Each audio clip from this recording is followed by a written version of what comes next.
আজ আপনাকে একটা গল্প শোনাচ্ছি। একদিন এক ব্যক্তি নিজের দ্বারে লিখে দিলেন, আজ আমি ভীষণ দুঃখী, আজ আমার সাথে কেউ দেখা করতে আসবেন না।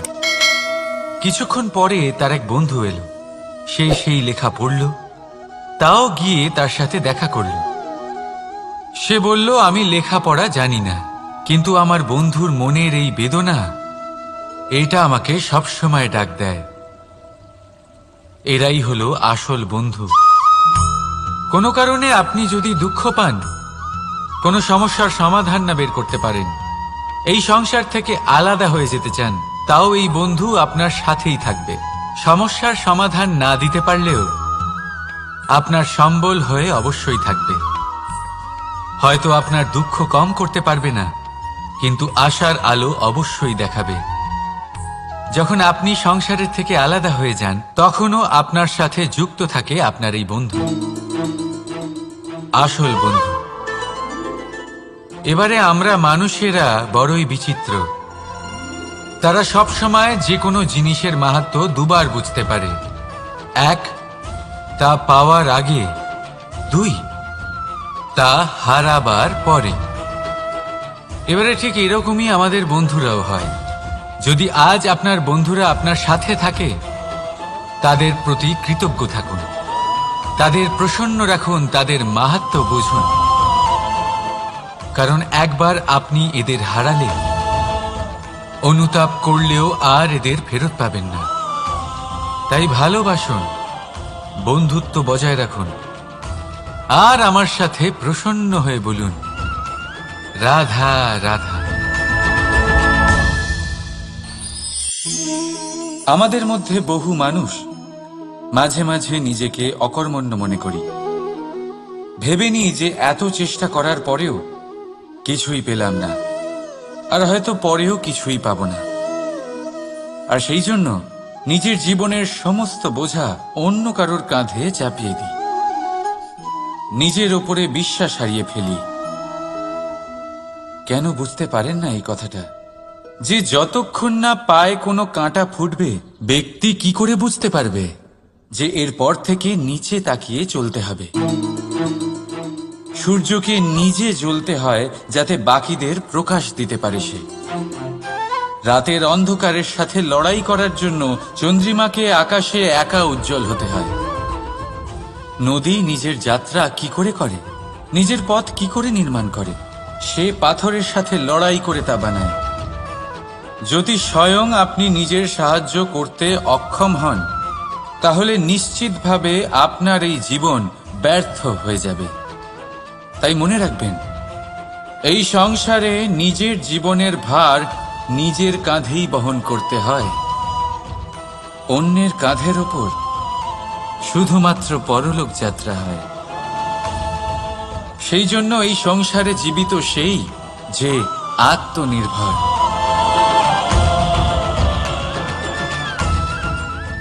রাধা রাধা। সময়, কথায় বলে সময়ের পূর্বে কিছুই হয় না। প্রতিটা ঘটনার একটা সময় থাকে। সময়ের আগে না সূর্যোদয় হয় আর না সূর্যাস্ত হয়। সময়ের পূর্বে গাছে না ফুল ফোটে না ফল ধরে।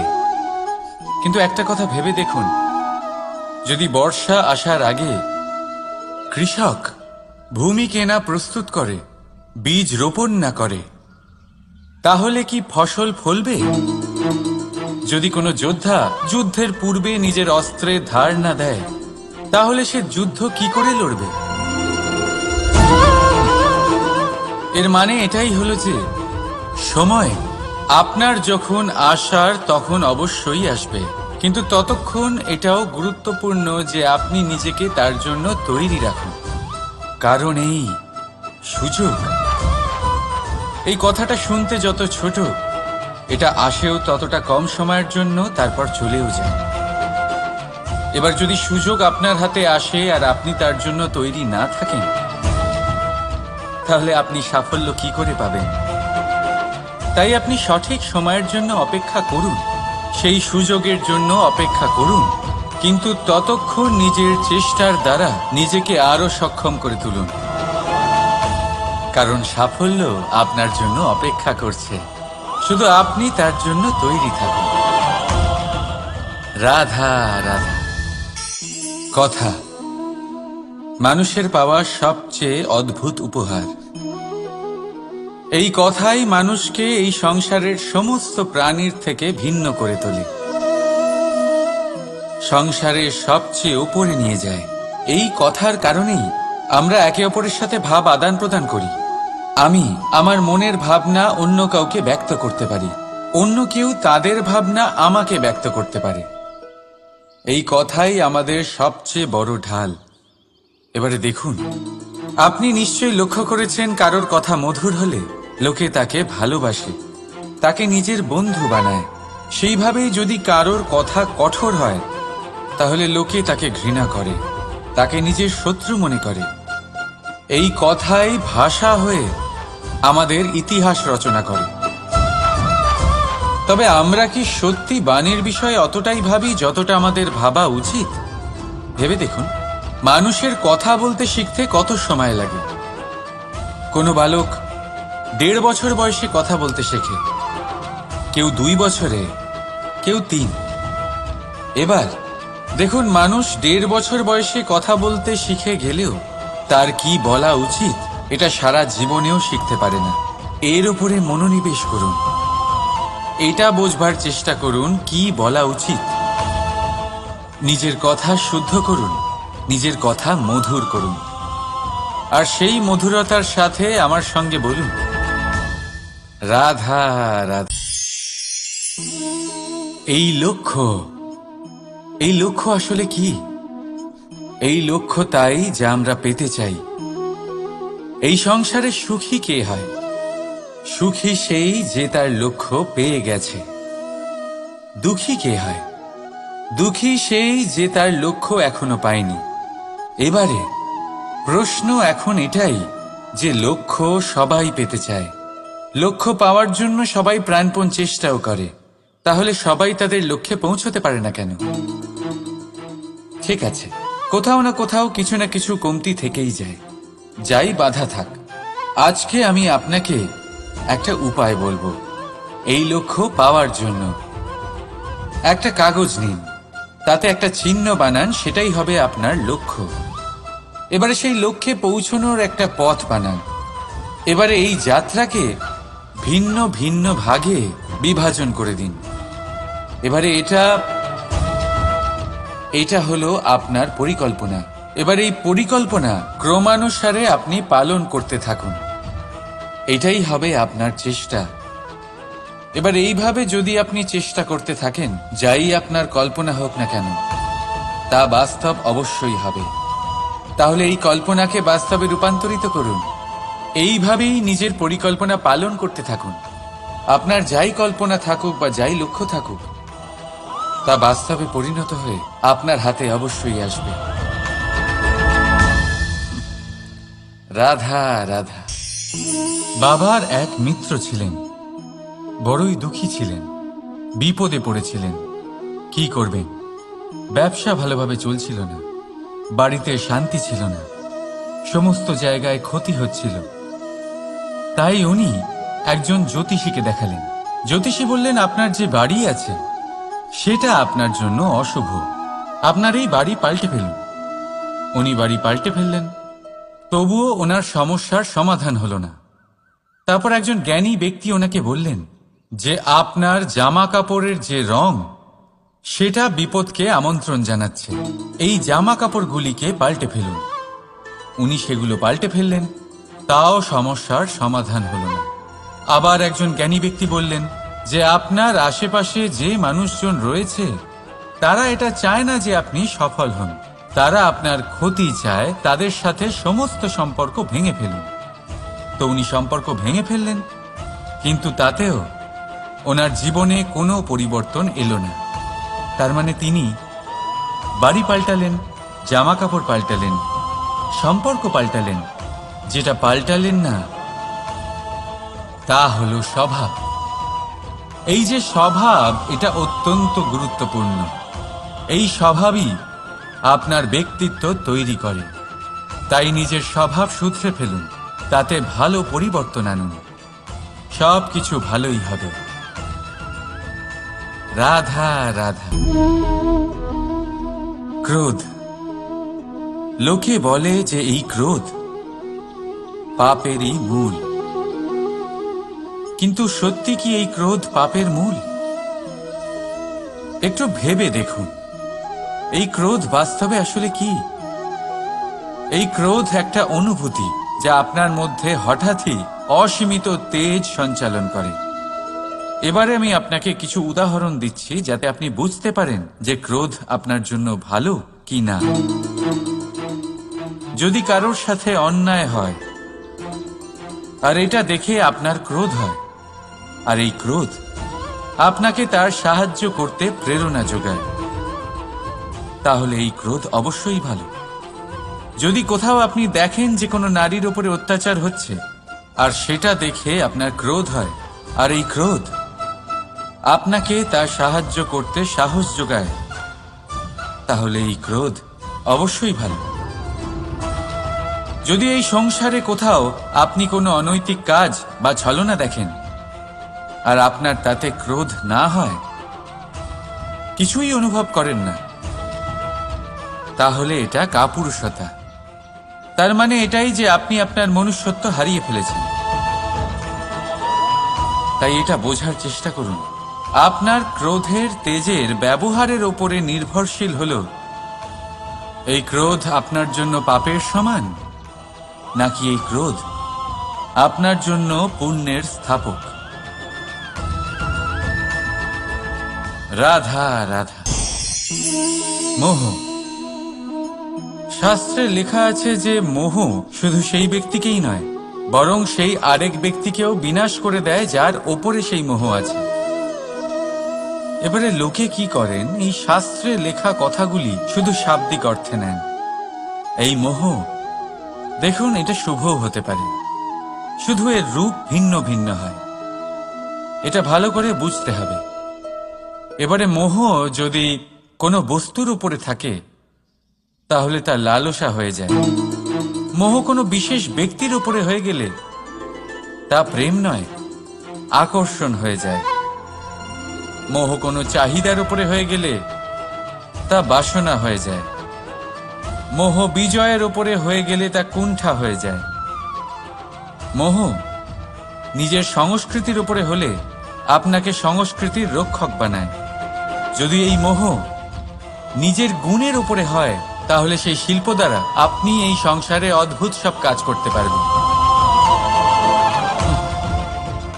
এবারে এটা আপনার উপরে নির্ভরশীল যে এই মোহকে আপনি সৃজনের আধার বানাতে চাইবেন নাকি বিনাশের অস্ত্র বানাতে চাইবেন। ভেবে দেখুন, সিদ্ধান্ত আপনার। রাধা রাধা।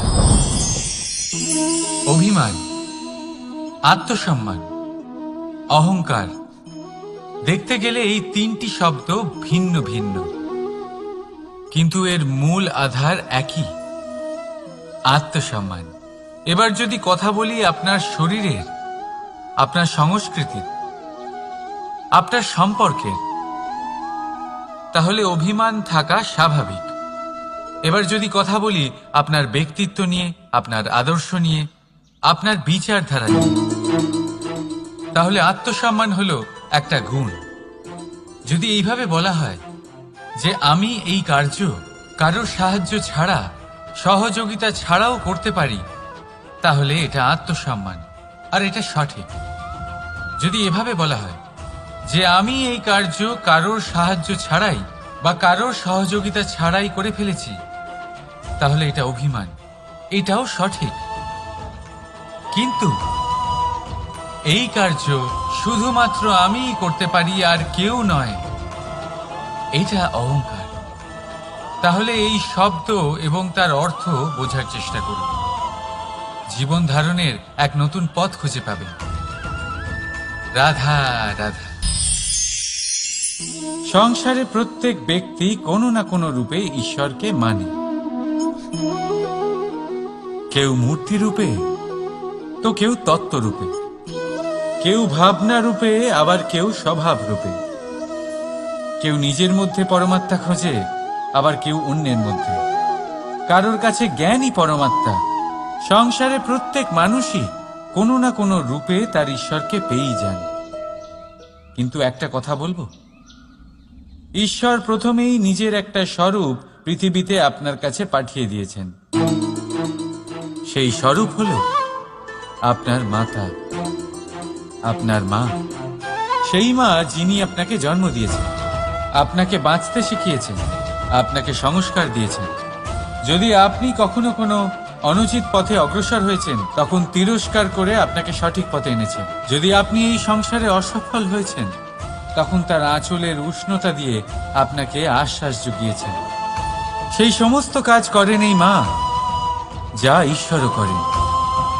সেই জন্য মনে রাখবেন যে এই সংসারে আপনার সবচেয়ে প্রথম ঈশ্বর যদি কেউ থাকে, তাহলে তা আপনার মা। প্রত্যেক প্রতিমাতে ঈশ্বর নাই থাকতে পারে, কিন্তু প্রত্যেক মায়ের মধ্যে ঈশ্বর অবশ্যই থাকে। রাধা রাধা। আপনি নিশ্চয়ই দেখে থাকবেন যে প্রদীপের নিচে অন্ধকার থাকে। যে প্রদীপ সংসারকে আলোকিত করে, সেই প্রদীপের নিচেই অন্ধকার। এবারে অনেক মানুষ আছে যারা এই বিষয়টা এইভাবে দেখে যে ব্যক্তি নিজের সমস্যার সমাধান করতে পারে না, আর গোটা সংসারকে উপদেশ দেয়। কিন্তু এইটা দেখার আরো একটা দৃষ্টিভঙ্গি আছে, আর সেটা হচ্ছে যে স্বয়ং জ্বলে সংসারকে আলোকিত শুধু সেই করতে পারে যা রাধার বড়ই শীতল হয়। এই সংসারের পথপ্রদর্শক সেই হতে পারে, এই সংসারকে দিশা সেই দেখাতে পারে যার মধ্যে সন্তোষ আর ধৈর্য শক্তি আছে।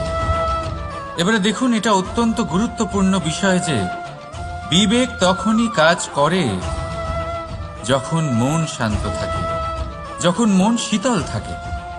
তাই যদি আপনি এই জীবনে কোনো বড় কর্ম করতে চান, তাহলে সর্বপ্রথম আপনার এই মনকে, এই বিবেককে, এই হৃদয়কে, এই আধারকে, এই ভূমিকে শীতল রাখতে শিখুন। ধৈর্য ধরুন। সংসারে এমন কিছু নেই যা আপনি করতে পারবেন না। রাধা রাধা। এই প্রদীপ দেখতে পাচ্ছেন আপনি?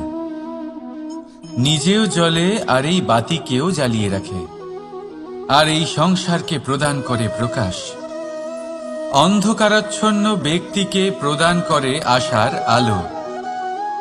কিন্তু এটা কখনো ভাবে না যে সেই মাটি কেমন হবে যা দিয়ে এটা তৈরি করা হয়েছে, সেই কুমোর কেমন হবে যে একে আকার দিয়েছে।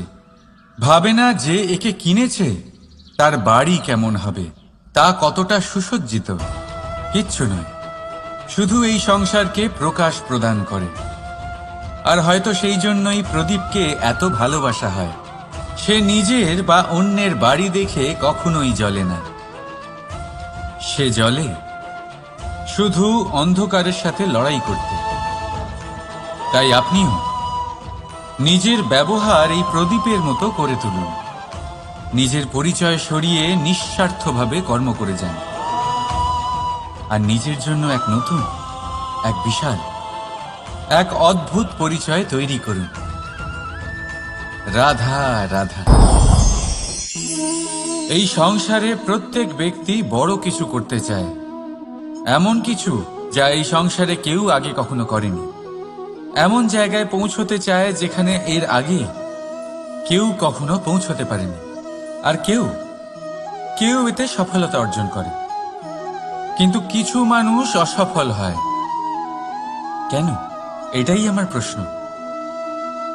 না তো তাদের ইচ্ছেতে কোনো কমতি থাকে, না কমতি থাকে তাদের চেষ্টায়। তাহলে কেন এরা পিছিয়ে পড়ে? এর উত্তর বড়ই সরল। এই সংসার আপনাদের বলি কিভাবে। আপনারা সকলে সংসারে মহান কাজ করতে চান, সেই মান, সেই সম্মান পেতে চান যা এর আগে কেউ কখনো পায়নি। কিন্তু আপনার সমস্যা এটাও যে এই কাজে সংসার আপনার সাথে থাকছে না। বড়ই অদ্ভুত ব্যাপার। দেখুন, ভুলে যান গোটা সংসারকে, জীবনে একা একা এগিয়ে চলুন। গঙ্গোত্রী থেকে যখন একটি জলের ফোঁটা বেরোয়, তখন সেটা শুধু এক বিন্দু জল।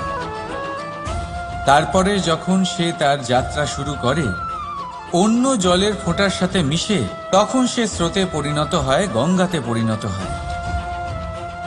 যদি আপনি জীবনে এগোতে চান, তাহলে একলা এগোতে শিখুন, নির্ভীক হয়ে, সাহসের সাথে, ধনাত্মক চিন্তা নিয়ে জীবনে এগিয়ে চলুন, একা এগিয়ে চলুন। আর দেখবেন সেই মান, সেই সম্মান আপনার জন্যই অপেক্ষা করে আছে। রাধা রাধা। কর্ম। মানুষ সর্বদা কর্ম করতে থাকে, আর এই কর্মের জন্যই সে মান, সম্মান, ধন, প্রতিষ্ঠা লাভ করে। এবার মানুষ সবসময় চেষ্টা করে যাতে সে ভালো কর্ম করে যায়। তাহলে আপনাকে বলি, শুধু ভালো কর্ম করাই আবশ্যক নয়, তার থেকে বেশি জরুরি হলো এই খারাপ কর্মকে বোঝা আর তার থেকে দূরে থাকা। কারণ যখনই আপনি কোনো সঠিক কাজ করেন বা ভালো কাজ করেন, কেউ তা মনে রাখে না। কিন্তু এই সংসারে বিষয়টা হলো এরকম, আপনি একটা খারাপ কর্ম করুন আর সেটা সবার মনে থাকে। এই খারাপ কর্ম কাজলের এক কৌটোর মতো হয়। আপনি যতই চেষ্টা করুন বাঁচিয়ে ব্যবহার করার, কিন্তু এই কালিমা কোথাও না কোথাও অবশ্যই লেগে থাকে।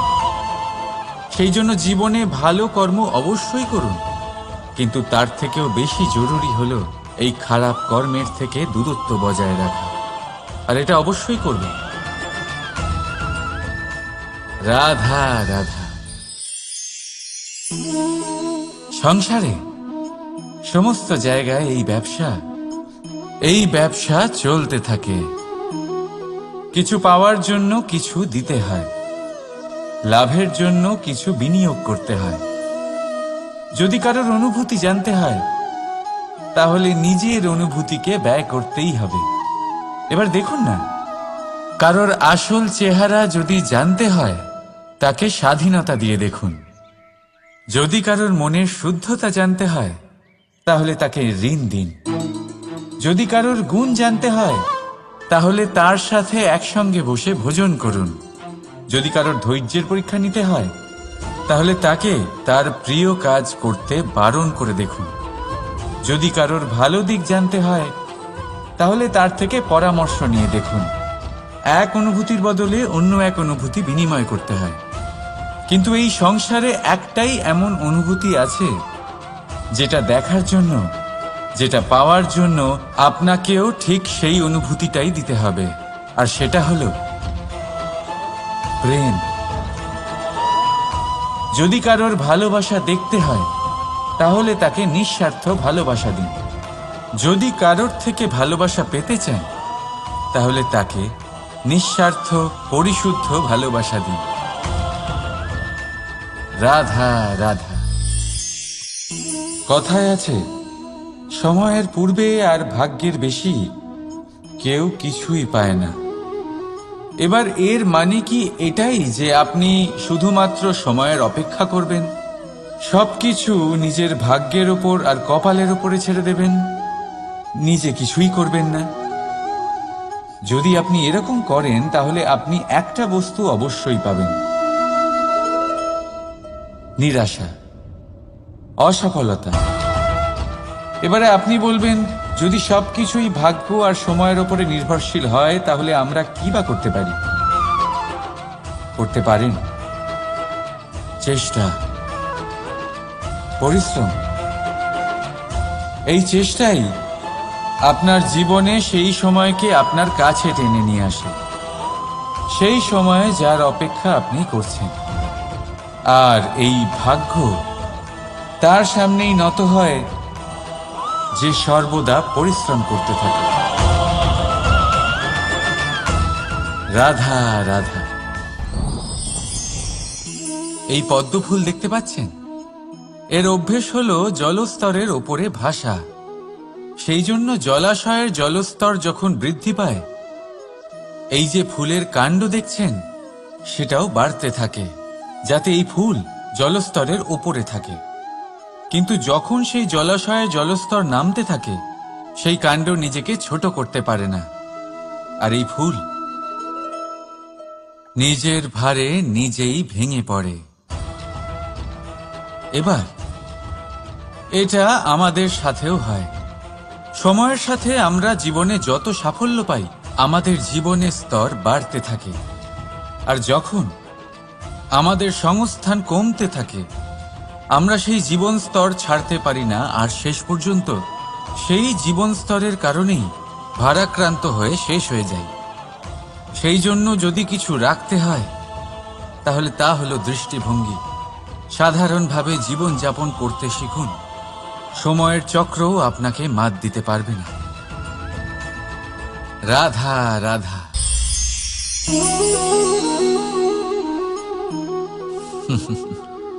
সময়, এই সময় না কোনো ব্যক্তি, না জীব, না বস্তু, তাও সময় জীবিত থাকে।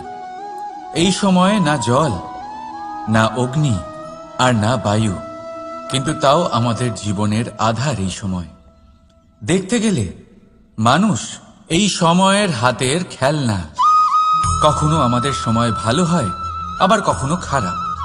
কেউ সময় আসার প্রতীক্ষা করে, আবার কেউ সময় যাওয়ার প্রতীক্ষা করে। কিন্তু এই সময় কারোর হাতে ধরা দেয় না।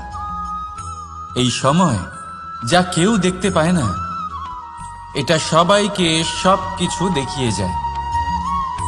দেখিয়ে যায় যে আপন কে আর পর কে, আমাদের শুভাকাঙ্ক্ষীকে আর ক্ষতি কে চায়, আমাদের মিত্রকে আর আমাদের শত্রুকে। এই সময় আপনাকে দেখায় যে আপনি কতটা শক্তিশালী, সেই সময় আপনাকে দেখিয়ে যাবে আপনি কতটা দুর্বল। এই সময় সব কিছু দেখিয়ে যায়।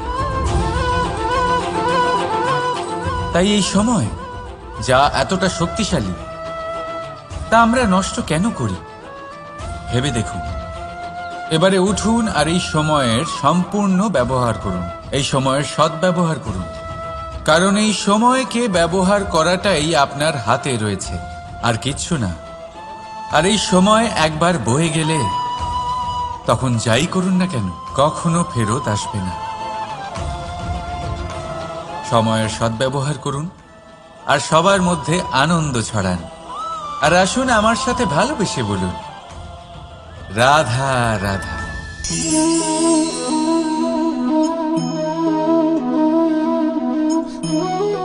এই জল দেখতে পাচ্ছেন আপনি? এটা ঘোলা জল, এতে ময়লা মিশে আছে। কিন্তু যদি আপনি এটা কিছুক্ষণ এমনি ফেলে রাখেন, তাহলে দেখবেন এই ময়লা আপনা থেকেই নিচে থিতিয়ে পড়বে। কিন্তু এই পাত্রটা নাড়াতে থাকলে এমনটা হবে না। শান্ত ছেড়ে দেবেন, তবেই এই ময়লা নিজেই নিচে চলে যাবে। ঠিক সেইভাবেই যখন আমাদের জীবনে কোনো সমস্যা আসে, কোনো অশান্তির সৃষ্টি হয়, তখন উত্তেজিত হয়ে পড়লে, নিজের সংযম হারিয়ে ফেললে আমরা এর সমাধান পাব না। শান্ত থাকলে তখনই সমস্যার সমাধান পাব। তাই মনে রাখবেন, ধৈর্য আর সংযম দ্বারা শান্ত মনে বিচার করলে যত বড়ই সমস্যা হোক না কেন, তার সমাধান আপনি অবশ্যই পাবেন।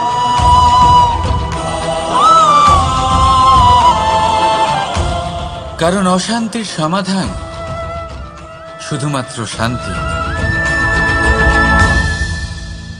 রাধা রাধা। প্রজাপতি আকাশে উড়ে বেড়ায়, সে সুন্দর ফুলের রস আস্বাদন করে, উন্মুক্ত উড়ে বেড়ায়। কিন্তু তারও বিপদ কম কিছু নেই। যেমন হলো পতঙ্গ, জন্তু এই প্রজাপতিকে নিজের আহার করে নেয়। তাকে এদের থেকে সাবধানে থাকতে হয়। সত্য হলো এটাই যে এই প্রজাপতি ততদিনই সুরক্ষিত থাকে যতদিন এদের পাখনা বৃদ্ধি পায় না। যখন এরা এদের খোলসের মধ্যে থাকে, যখন না কারো দৃষ্টি এদের ওপর পড়ে আর না কোনো শত্রু এদের আঘাত করতে পারে, কিন্তু তখন তারা বন্ধ থাকে, অবিচল নিশ্চল থাকে। এই সুন্দর সংসার দেখার জন্য, এই সুন্দর আকাশ পাওয়ার জন্য তাকে তার সুরক্ষা ক্ষেত্র থেকে বাইরে বেরিয়ে আসতেই হয়। আর এটাই জীবনের নিয়ম। মানুষের সাথেও ঠিক এরকমই হয়। যদি মানুষ বিশ্রাম আর সুরক্ষা এদের বন্ধন থেকে না বেরোয়, তাহলে সে জীবিত অবশ্যই থাকবে, কিন্তু জীবন ধারণ করতে পারবে না। কারণ যদি জীবনে বড় কিছু করতে হয়, বড় কোনো কিছু পেতে হয়, সাফল্যের শিখর অবধি পৌঁছতে হয়, তাহলে সর্বপ্রথম আপনাকে নিজের সুরক্ষা ক্ষেত্র থেকে বেরিয়ে আসতেই হবে। এই আরামকে ত্যাগ করতেই হবে। তবেই আপনি সফল হতে পারবেন, তবেই আপনি এই প্রজাপতির মতো আকাশে উড়ে বেড়াতে পারবেন। রাধা রাধা।